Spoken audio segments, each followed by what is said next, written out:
Let's continue this series. Sex is a gift from God. See, the reason why we struggle so hard in our sexuality, because we have not acquainted ourselves and unified ourselves as a gift.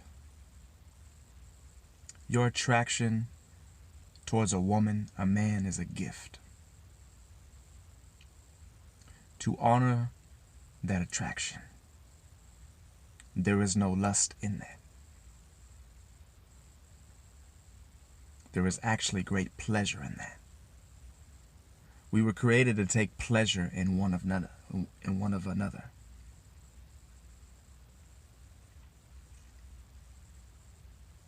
There are so many different types of pleasures we can receive through intimacy. Sex is reserved for marriage.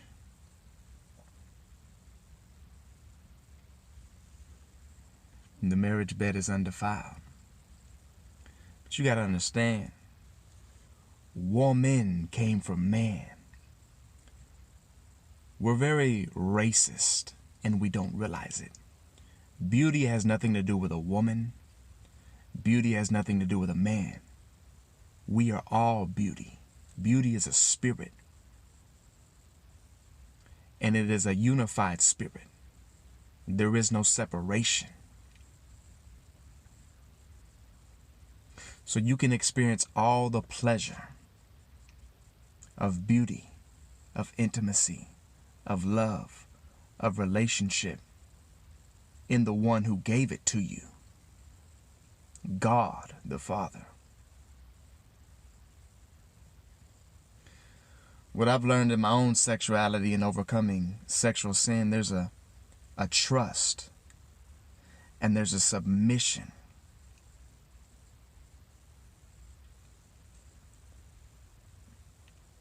That transforms my spirit. See, worry amplifies lust. So if Satan's throwing an image at you, that bad food you eat generates lustful images in you. Worry only magnifies it. And there are specific focus points. You see a woman walking by, you trying to serve God, but because you're fearful of it, it actually captures you and draws you towards its lust. But when you go in there, there's a bunch of sexy women, handsome men, whatever, and you just go in there excited to be a part of their beauty, excited to be a part of their glory, excited that a woman feels empowered, that she feels amplified, that she knows she's looking beautiful. A man's in a business suit, he's feeling handsome, he's feeling strong, he's feeling sexy. You're excited about that. Well, you partake in that pleasure, and it amplifies your power to the next level. And there's no lust in that. You're fearful of that, which is Satan's terrain, where he dominates. So it strikes you like a punch, like a Mike Tyson punch, and it draws you into that lust. But when you admire and you're excited,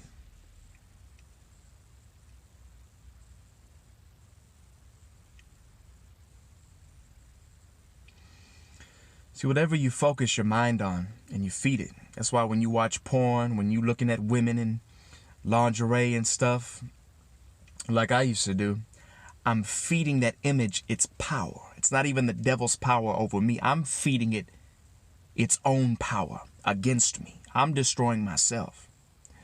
But when I go back to God's intention when it comes to sex, when I go back to God's plan when it comes to sex, when I go back to God's spirit of this, and I meditate on that, and I focus on that, and I stay there, my sexuality is purified the way Jesus walked on this earth, the way the Father intends it to be. And I'm able to walk with this incredible intimacy, this incredible flow, this incredible passion, this incredible desire, and this love It's no longer generating lust. It's generating greater levels of love in me. Admiration enters that love and amplifies it for God. Honor. I honor women. I honor men. I honor the beauty. Beauty has nothing to do with gender. Okay? And attraction is within.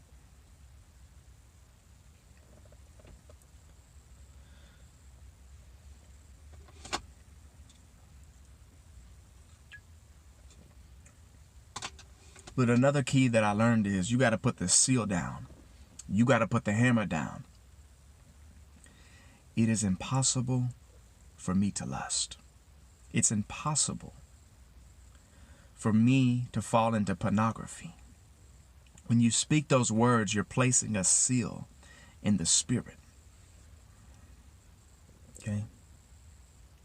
See, your mind, you believe that you can fall into temptation.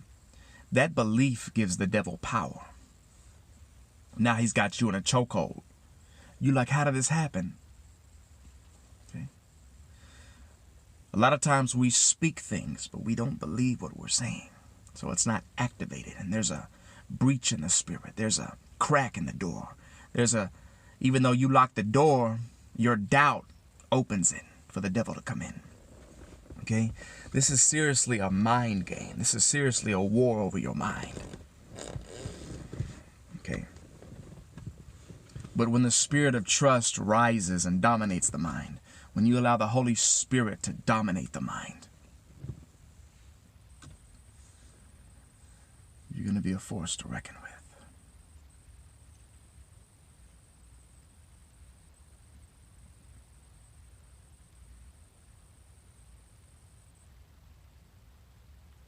What else, Jesus?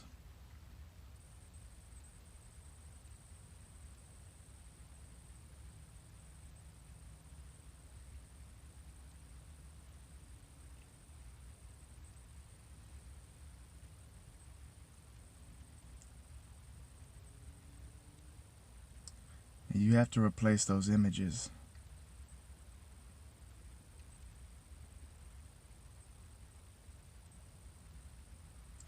Those images,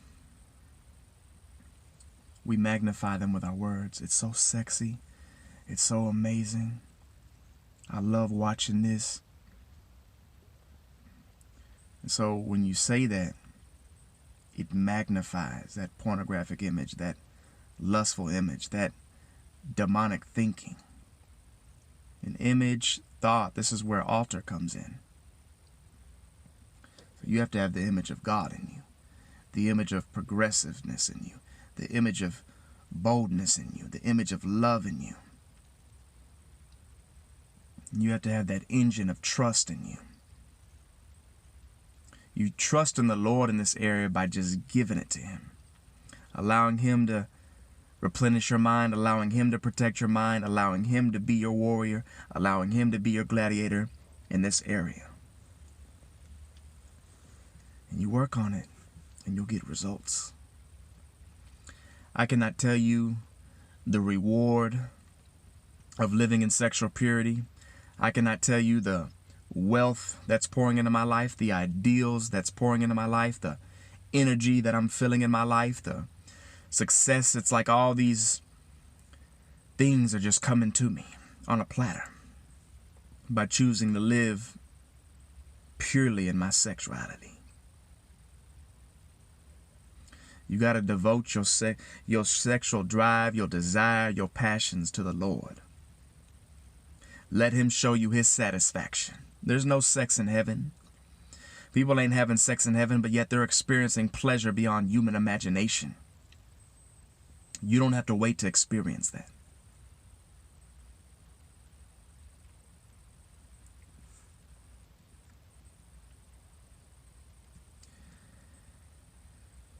That's the intel I got on that one so far.